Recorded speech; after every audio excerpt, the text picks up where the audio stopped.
वांग्याचे खूप प्रकार बनतात भारतभर. तर एक वेगळा टेक्स्चर आणि एक वेगळा एलिमेंट ॲड करतो त्याच्यामध्ये. तसे आपण गार्निश करून घेतलेले आणि त्याचे आपण काप करून फ्राय करणार आहोत. सर्व करायचे डिटेलमध्ये तुम्ही रेसिपी बघा.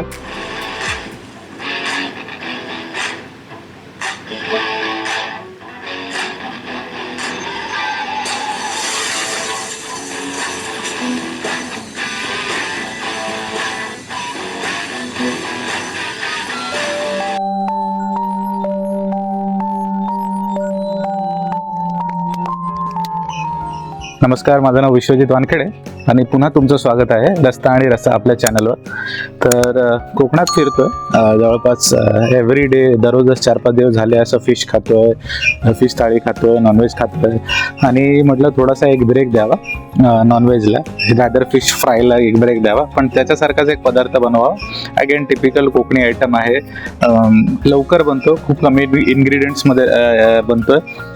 जे तुमच्या हाताशी असतील असे इन्ग्रेडियंट्समध्ये लगेच बनून जाईल, पण त्याच्यासारखाच खूप टेस्टी बनेल, फिश फ्राय सारखाच, याची मी तुम्हाला गॅरंटी देतो. येस, तर आपण बनवत आहोत आज वांग्याचे काप. असं छान एक मस्त वांग घेतलं मी कालच बाजारातून आणि त्याचे आपण काप करून फ्राय करणार आहोत. शॅलो फ्राय कसं करायचं डिटेलमध्ये तुम्ही रेसिपी बघा, पण खूपच यम्मी रेसिपी बनते. वांगा ॲज यू नो, वांग्याचे खूप प्रकार बनतात भारतभर. म्हणजे त्याला फ्राय केलं जातं, भाजी केली जाते, विविध प्रकार त्याचे वांग्याला ट्रीट करून त्याच्या रेसिपीज बनवल्या जातात. तसंच आज आपण एक वांग्याचे काप बनवणार आहोत. चला मग रेसिपीला स्टार्ट करूया. सगळ्यात आधी इन्ग्रेडियंट्स बघून घेऊया.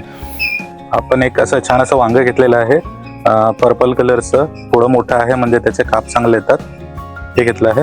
आणि प्लस आपल्याला एक थोडंसं वाटण बनवावं लागेल, हिरवं वाटण. तर हिरवी मिरची, कोथिंबीर, अद्रक, लसूण याचं एक फाईन पेस्ट आपण बनवून घेणार आहोत, ते लागेल आपल्याला. तर वाटण्यासाठी आपण साहित्य बघितलं आणि फ्राय करताना आपल्याला थोडासा बारीक रवा लागेल. बारीक रवाच वापरायचा, जाड रवा नाही वापरायचा. आणि थोडे मीठ आणि मसाले लागतील, ते मी तुम्हाला रेसिपी बनवताना सांगेल. बेसिक मसाले आहेत. तर चला मग स्टार्ट करूया आपण. तर फर्स्ट थिंग्स फर्स्ट, आपण वांग्याचे काप करून घेऊया.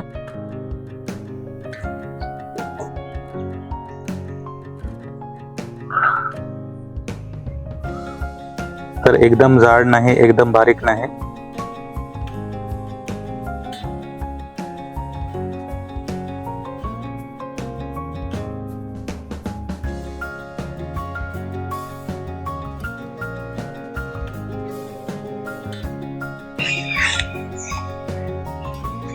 तर असे मी अर्धा सेंटीमीटरचे काप कापून घेतो, अर्धा सेंटीमीटर जाड असलेले, म्हणजे ते व्यवस्थित फ्राय होतील, व्यवस्थित कुक होतील. जर तुम्हाला थोडंसं डेकोरेटिव्ह पाहिजे तर तुम्ही असे तिरपे काप पण करू शकतात, पण आपलं वांग बऱ्यापैकी मोठं आहे, चांगलं आहे, तर आपण असे गोल गोल काप केले.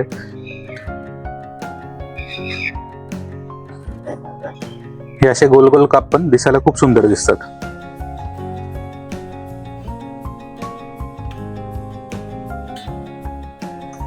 हे आपण साईडला ठेवून घेऊया, असे वांग्याचे काप. आता तर मी इथं पाण्यात मीठ टाकून घेतलेलं आहे. रिझन याचं आहे का मी आता वांगे याच्यात टाकून ठेवतो जोपर्यंत मी बाकीची तयारी करतो. हे मिठाच्या पाण्यात भिजवल्याने वांगे काळे नाही होणार किंवा ऑक्सिडाइज नाही होणार, तसेच छान दिसतील. तर आपण असे याला टाकून देऊया.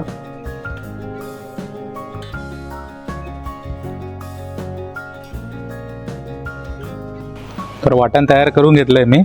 आपले वांग्याचे काप 10 मिनटं जवळपास मिठाच्या पाण्यात होते, तर ते चांगले झालेले आहेत. आता मी मिठाचं पाणी काढून टाकतो आणि त्याला आपण वाटणाने मॅरिनेट करूया. तर मॅरिनेशनसाठी सगळ्यात आधी किंचित हळद, थोडंसं मीठ, थोडासा मालवणी मसाला हे आधी मिक्स करून घेऊया.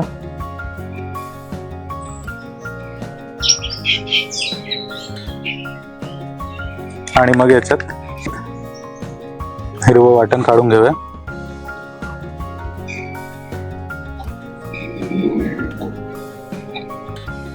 आणि हे सगळं असं व्यवस्थित मिक्स करून घेऊया. तर मसाला चांगला मिक्स झालेला आहे. आपण वांग्यातलं पाणी काढून टाकलंय. तर वांग्यानं चांगलं असं या मसाल्याचं एक कोटिंग देऊया, चांगले रब करून घेऊया. वांग्यामध्ये सगळे फ्लेवर्स आतमध्ये पर्यंत जातील. तुमच्या आवडीप्रमाणे तुम्ही याच्यात एक अर्धा लिंबू सुद्धा पिळून घेऊ शकतात. फिश फ्राय करताना मी तसं लिंबू वापरतो, वांग्याला तशी गरज वाटत नाही, पण ते ऑप्शनल आहे, तुम्ही टाकू सुद्धा शकतात.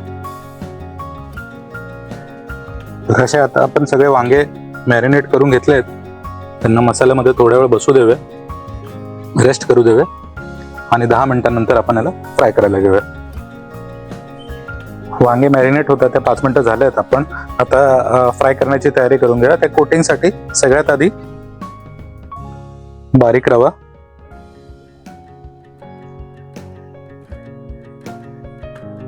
एकदमच चिमूटभर हळद, थोडासा मालवणी मसाला आपण आधी पण टाकला होता, थोडं लाल तिखट तुम्ही तुमच्या चवीप्रमाणे आवडीप्रमाणे घाला, कारण आधी पण आपण मिरची टाकलेली आहे. तर मग जर जास्त लहान मुलं खाणारे असतील किंवा ज्यांना तिखट सहन होत नाही असे असतील तर तुम्ही लाल तिखट कमी वापरा. चवीनुसार मीठ आणि हे सगळं आधी मिक्स करून घेऊया.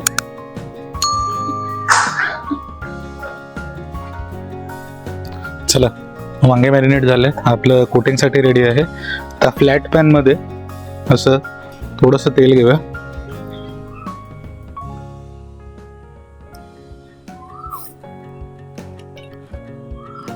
आपण याला शॅलो फ्राय करणार आहोत. थोडंसं सगळीकडे पसरून घेऊया. चला मग वांगे आपण फ्राय करायला सुरुवात करूया. वांग्याची एक काप घ्यायची आहे, त्याला मसाल्यामध्ये असं चांगलं कोटिंग करायचं आहे.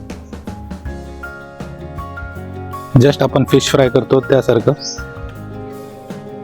थोडंसं दाबून थोडंसं झटकून घ्यायचं आहे, एक्सेस रवा नको लागायला, आणि हलक्या हाताने असं सोडून द्यायचं. सिमिलरली आपण दुसरे वांग्याची काप घेऊया.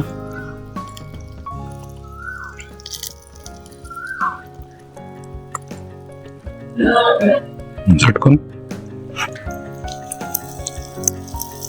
तिला प्लेस करा. वन मोर, जास्त नको, पण एका वेळी 3 फ्राय करूया.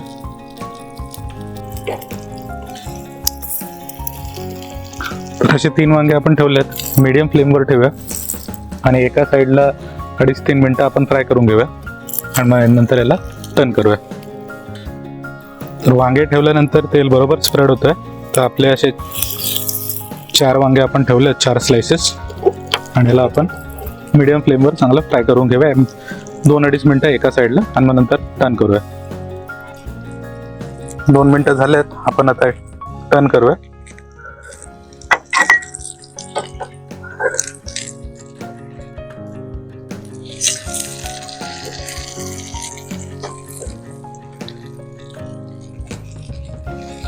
मस्त छान असे क्रिस्प आलेलं आहे, त्याला छान कोटिंग झालेले आहे.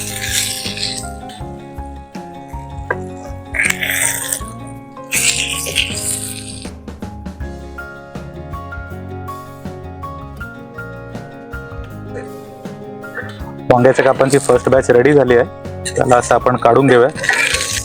मस्त एक क्रिस्प कोटिंग आली आहे.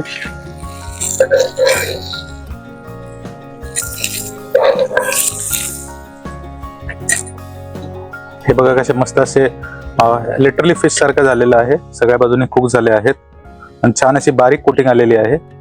तर विच इज नाईस. ते साईडला काढून ठेवतो आणि आपण अशीच दुसरी बॅच पण फ्राय करून घेऊया. आपली वांग्याच्या कापांची सेकंड बॅच पण एकदा फ्लिप करून झाली आहे. आता एक माझा पर्सनल टच असतो, ह्याच्यात आपण साईडला असे कढीपत्ता टाकून त्याला पण चांगलं रोस्ट फ्राय करून घेऊया. हे फिश सोबत पण चांगलं लागतंय, चांगला मस्त क्रिस्प येतो आणि कढीपत्त्याचा एक वेगळा फ्रेग्रन्स येतो आणि चव पण येते. तर तुम्ही पण हे ऍड करू शकता. ह्या डिश सोबत कंपल्सरी नाही, पण दिस इज माय पर्सनल टच. तर मी हे बाजूला टाकून याच्यासोबत रोस्ट करून घेतोय. वांग्याचे काप छान फ्राय झालेले आहेत. असे त्याच्यावर थोडंसं आपण हलकीशी कोथिंबीर आणि कढीपत्ता, मी जसं सांगितलं कढीपत्ता एक वेगळा टेक्स्चर आणि एक वेगळा एलिमेंट ऍड करतो त्याच्यामध्ये, तसे आपण गार्निश करून घेतलेले. चला प्लेटिंग करूया.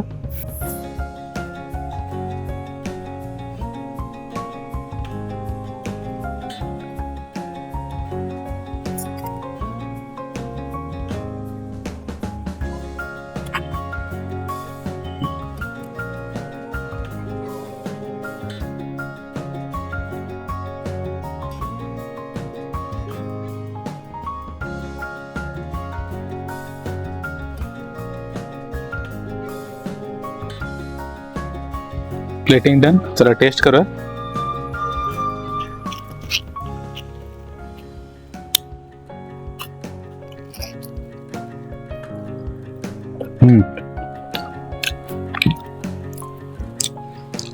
खाल्ल्या तो कोटिंगचा क्रिस्प जाणवतो आणि त्या क्रिस्पच्या खाली वांग्याचं सॉफ्टनेस आहे आणि सॉफ्टनेस सोबत वांग्यामध्ये जे फ्लेवर्स इन्फ्यूज झाले आहेत that is on another level एकदम.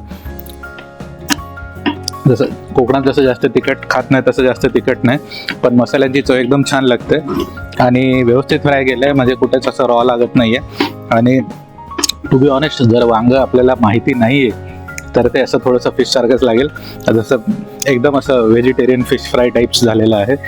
व्हेरी नाईस, चांगलं क्रिस्पी. आणि कढीपत्ता आणि कोथिंबीर आपण ॲड केलेलं त्याचा एक वेगळा फ्लेवर येतोय. कढीपत्ता तोंडात गेल्यावर याचा बस्ट होतो फ्लेवर. व्हेरी नाईस, खूपच छान झालेलं. एक नंबर recipe, simple, easy to cook, कमी इंग्रेडियंट्समध्ये. जसं आज मी इथं कढीपत्ता वापरला, माझा पर्सनल टच होता, तसं प्रत्येक घरात एक पर्सनल टच असतो, प्रत्येकाची स्टाईल असते. आणि एक साधी एक सिंगल रेसिपी पण प्रत्येक हाऊसहोल्डमध्ये, नॉट जस्ट एरियामध्ये, प्रत्येक हाऊसहोल्डमध्ये वेगळ्या टच दिला जातो, वेगळ्या स्टाईलनी केली जाते.